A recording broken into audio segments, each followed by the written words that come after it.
Yes, us. Welcome to the Kefi Life podcast. My name is Kiki Vale, and I'll be your guide to creating a life of Ola Kala, all is well.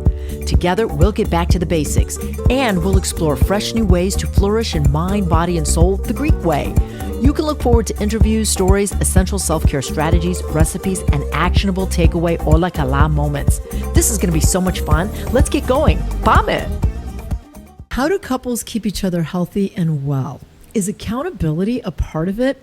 Could your partner be encouraging you with healthy habits by participating in them and making a difference in your lives together? Well, today's Kefi Life introduces you to a darling newlywed couple who each come from, it's true, who each come from competitive sports and now live healthfully without the contest. Callie and Brock Liston, thank you for being here, and we're so excited to learn from you. Oh, thank you for having us, Kiki. We're so excited to be here.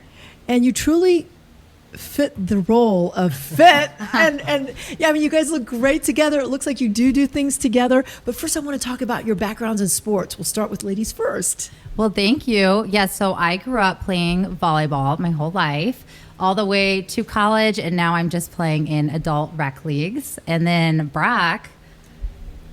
So I grew up playing pretty much every sport you can imagine. And I then went on to play baseball in college, and now I just watch on TV. So yeah, but you were in a weightlifting competition or a bodybuilding competition. I did do a physique show a few years ago, but that was also many Lumalnati's pizzas ago. So now we just kind of work out for fun and just as a major passion and hobby of both of ours. Well, and it shows. It really does. You both are glowing. It looks like you work out. It does help that you're tall. I'm very jealous. It does help out with the food. Yes. Tell me about your daily schedules. Are they similar, your day-to-day? So with me being in sales, my day varies every single day. It's very sporadic. I can get add-ons. I can be up early in the mornings. I can be home late at nights. So for me, I try and work out just whenever I can get the chance, whether that's first thing in the morning or late at night versus Cal's a little more regimented in her day-to-day. And you still get it in even though it's not as regimented?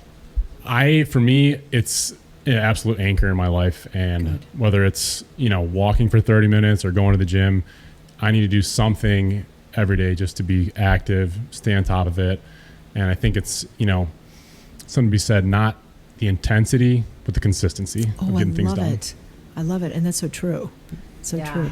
Kelly? And you know me, I do my Orange Theory in the morning. I have the 9 to 5, so I get up, we go to a 7:30, 8:45, and just get it done in the morning. And I love Orange Theory. It is my absolute favorite. It is so much fun, and you really feel like you get results. Now, do you typically work out together, or you kind of answered that, but do you work out together at all? We have such different workout styles, so we do not work out together, but it doesn't prevent us from holding each other accountable when it comes to working out because we both know how good it makes us feel. So it's like I'm motivated to go to the gym, so that way Brock can go to the gym and do his thing, and then we know we're both going to feel good at the end of the day.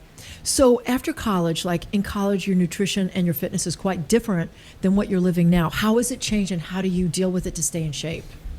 Yeah, that's a great question. I think, when you're in that collegiate athletic atmosphere, it's very regimented, like you said. And it almost becomes more of like a job, like a chore. Like, you have to work out. And when you're in college, you're kind of eating whatever you can get your hands on. So when you kind of move on to that next step and get into that everyday Joe lifestyle, I guess, for me, I'm way more excited to work out now than I was in college. I look at it more as like, I get to versus I have to. And it's more for you. Absolutely. Instead of having to perform. Absolutely. Yeah. Callie? Yeah, I'd probably say the same thing. For me, it took a little bit to figure out the whole nutrition after school and after competitive sports. To Brock's point, I was eating everything that was in sight. So that took me probably like 2 years to get down. And then I just enjoy like doing my workouts so much more. And it's on your time, what works best for you. So it was an adjustment, but we definitely figured out what worked for us. You mentioned Orange Theory, so I want to ask each of you, like, what is your favorite workout? Well, I'll go. Playing team sports, like I love working out with people. I just like love that community, and I get that at Orange Theory. Any group activity, whether it's running, like 5K, things to do with the family. So as of right now, Orange Theory is for sure my favorite. Awesome. I am much more of a take that hour and a half, 2 hours to shut my phone off, airplane mode, put my music on, and just kind of have that time to myself, zone out.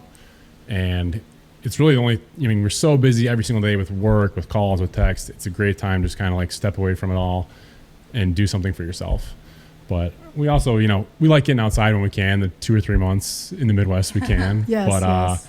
yeah, for me, I've always been a gym guy, so I like going to the gym and just getting after it for about an hour and a half, and then I'm done. Sort of like me time. I Exactly. like that. I like that. Absolutely. Yeah, because you've come from such a different place, so it's good to have that. How do you two keep each other accountable? Because I think that's what I want to impart on listeners today, is that when people live with one another in a household, whether it be a married couple or a sibling or a parent, like, how do you do that? Keep each other accountable. Yeah, I think that is so important. And I think it goes back to knowing each other. And Brock and I, we know we feel our best if we get a workout in that day or if we eat good that day. So like small things like when you go grocery shopping, it's what you're getting. Or even at night, if we're on our phones too much and we recognize it, we're like, we should just put our phones away and go to bed. Like we know we're going to function better when we get 8 hours of sleep or 7 hours of sleep. So it's those little things that we do to hold each other accountable. Or if it's a long day and Brock gets home and he's like, I'm so tired. Should I go to the gym? Should I not? It's like, no, Brock, go to the gym. You're going to feel better afterwards. And to me, that's what helps both of us. Yeah. Support. Yeah. I think Callie nailed it on the head where, you know, everyone's biggest thing is I don't have the time. And everyone has 30 minutes to just walk. And I've literally never regretted a workout I've done. That's such a good point. Yes. Yeah. And when you least want to get out the door and you go do your workout, that's the most important time too. And that's when you feel the very, very best. Yes. How about meal prepping? I know, Brock, through past conversations, that you're kind of an expert at this. I had to be when I did my show, but it's kind of slowly evolved as my life and career has evolved as well. You know, there are extreme where you have to meal prep, and I was carrying around a lunchbox with me to, you know, Easter dinners and everything like that. So you can get that side of it, but now it's kind of, I think Callie kind of touched on it. We hold each other accountable, and we'll try and meal prep, at least like our proteins for the week, and cook twice a week and all that. But for me, I'm on the road a lot. So it's more making like conscious decisions throughout the week, where that's, you know I can go to Chick-fil-A and eat good. I can get Chipotle or, you know, Potbelly. I'm making conscious decisions that will fit in my meal plan, so to speak. Great. Versus being so regimented with the chicken, broccoli, rice combo. I remember those days. Yes, I do too. I do too. Oh my God. Callie, do you meal prep? Yeah, so like Brock said, we'll do a lot of preparing on Sunday and like grocery shopping and cooking what we can, and then just like making certain things throughout the week. So guys, what do you typically eat in a day?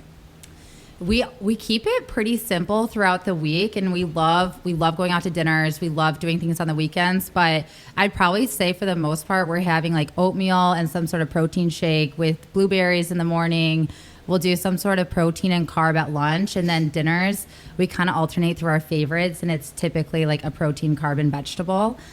So we're pretty routine when it comes to that, but we switch it up so you don't get bored with whatever you're having. Yeah. And we love our desserts, or at least I do. And crumble Cookies. Cookies. Yes. Cookies. Yes. Yes. Yeah. No, wait, Stan's Donuts. You guys like? Oh my gosh, Do-Right Donuts, Do-Right, Stan's, Stan's, anything. you name it, any we know donut. it, we've had it. Donut connoisseurs. I love it. Okay, so what do you feel about cheat meals? You know, because I do something called the 80-20 rule.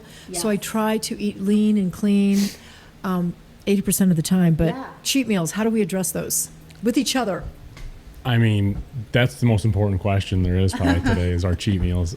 We both look forward to them 100%. And it's not only for that food aspect, but more so that mental break where you're so regimented throughout the week and you're, you know, staying strict, you're eating lean. And then when it comes time to have that cheat meal or free meal, it's kind of like another circumstance where you can shut the brain off completely, right? You don't have to worry about tracking your protein, your carbs, your, you know, even alcohol. Like, you worked really hard, take the time for yourself, for your partner, enjoy that meal, the atmosphere, and just be present with that meal. And it really does. I mean, I feel a mental, physical benefits of having that meal. Now, I think you have to be, conscious not to eat like you're going to the chair, but which is easy to do. But, just take the time for what it is. It's a free meal that's to be spent with someone, who you care with and have fun. Is there a favorite meal that you guys share together, a cheat meal? Okay, I'd have to say pizza. Oof. Like, it's religious in our house. Like, every Friday we are having pizza, usually from Giuliano's, and it's just our time to relax. So we absolutely love that. It's good that you treat one another, you keep each other accountable, and I think that's wonderful, and it keeps you connected, and I think that's what our guests and our followers can take away from this. You've been very special guests, and I ask all my special guests this question. Please answer it. In my life, I've learned that. Okay. The big question, but I will say, especially these last couple years, I've learned that it's so important to take care of yourself, because when you take care of yourself wholly, mind, body, and spirit, you can be your best. And that means that you can be your best, spouse, partner, coworker, friend. And it starts with you. So just like really taking a deep look and thinking, what can I do for myself to make myself feel the best so I can be the best, whatever that is. Yeah, I think Callie completely nailed it on the head with that. You can't take care of anyone else until you take care of yourself.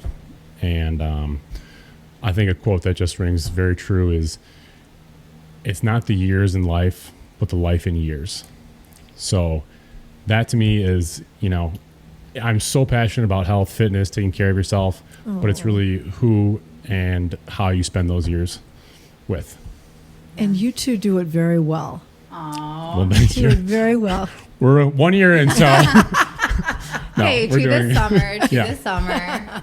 Well, God bless. That's so amazing. I hope that people that have been listening are inspired, and you two continue to inspire one another.